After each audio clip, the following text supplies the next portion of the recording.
penyanyi Krisdayanti ternyata sempat tak mengabulkan keinginan calon menantunya, YouTuber Atta Halilintar.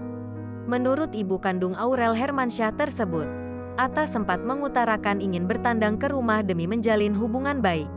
Namun, Krisdayanti menolak dan meminta Atta untuk mengurungkan niatnya hingga rangkaian acara pernikahan selesai. Karena persiapan pernikahan Aurel dan Atta yang terkesan buru-buru, Krisdayanti belum secara resmi berkenalan dengan calon menantunya. Ia sama sekali tak pernah dimintai restu ataupun bertemu Atta dan berbincang langsung dengannya.